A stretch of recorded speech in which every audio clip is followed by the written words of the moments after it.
Hi, I'm Joe Duncan. I made this video about a set of plugin libraries that I built called Joe's Ugly Hacks to extend the functionality of something called Maptool.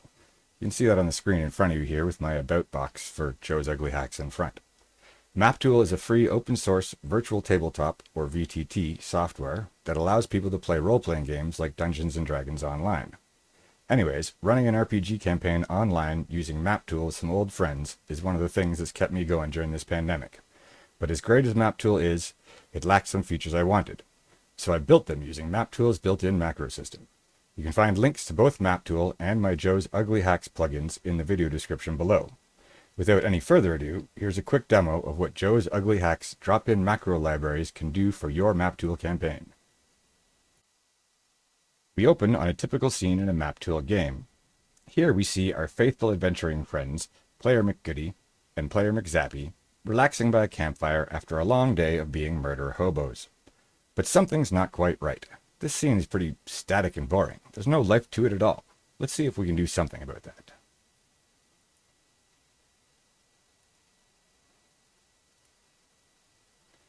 There, that's a bit better, eh? Still seems to be missing something, though.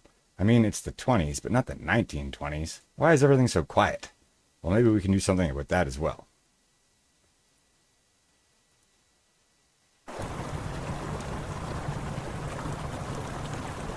Ah, much better now.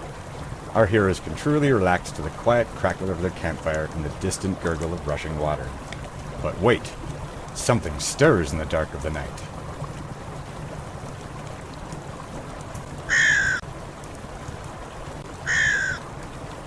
Oh, I'm scared, McGoody. What spooked that bird? I'll go check it out, McZappy. Oh no, McZappy, there's a goblin creeping on us. I'll get him.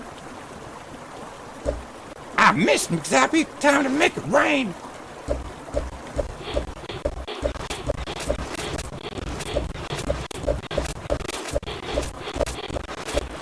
It's no use, McZappy. He's still coming. You gotta gab him. Zap him. I'll get him with my lightning bolt.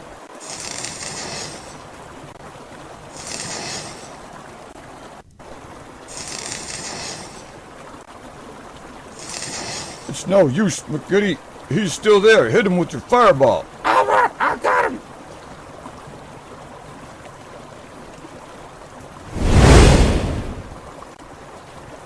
Phew, I finally got him. Took a lot out of me, though. I gotta go heal.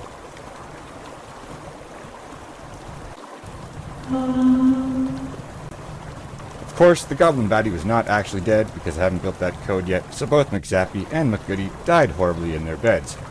That's the price for being murder hobos, I suppose. Before we leave, though, don't fires normally flicker? Maybe we can do something about that, too.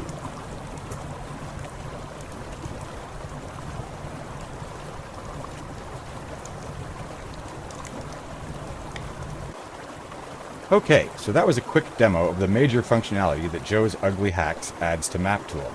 Here's a quick recap.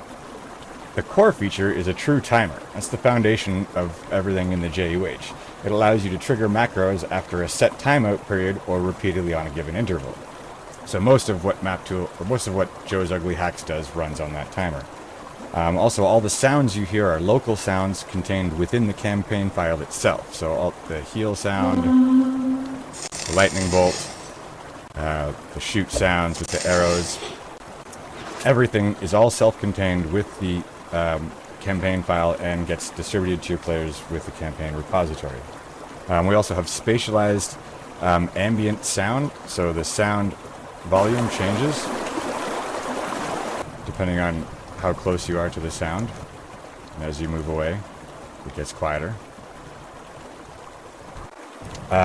Also, I mean, the animated backgrounds, they're pretty straightforward.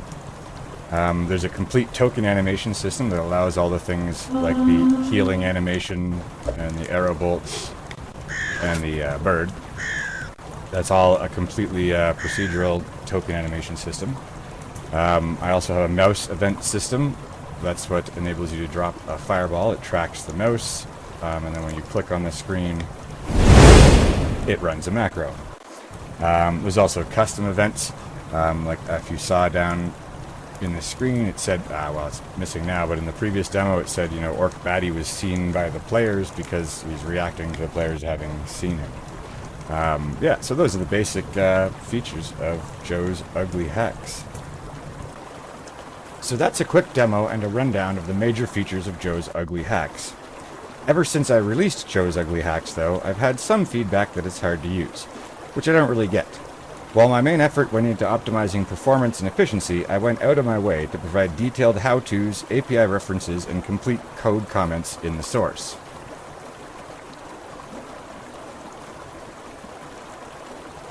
Anyways, in the following several videos, I will demonstrate just how easy it is to use JUH, even though it's still alpha, to implement all these features in your Maptool campaign right now, today. Stay tuned for more. Now, if you're still with me, first of all, thank you for sticking through. I just want to give everyone a few caveats. First of all, none of what JUH provides is officially supported by Maptool in any way. These are all hacks I threw together out of whatever bits I found lying around. It's very much alpha software, which means it's functionally complete, but not thoroughly tested, and quite probably full of bugs. I've been working full-time from home throughout the pandemic, and it took a solid 2 weeks of coding during most of my free time to get all the basic functions of JUH to work together. The emphasis here being on work together. Each of the basic functions were fairly easy to implement individually. The bulk of the time I spent on Joe's Ugly Hacks has been in optimizing the performance so all the pieces can work together smoothly in a live game with multiple players. I still have a ways to go though, as you can see the animated lights aren't quite there yet, but I'm working on it. Anyways, I hope you guys enjoyed JUH, and feel free to give me some feedback either in the comments below or at my RP Tools forum user account. Thanks, bye.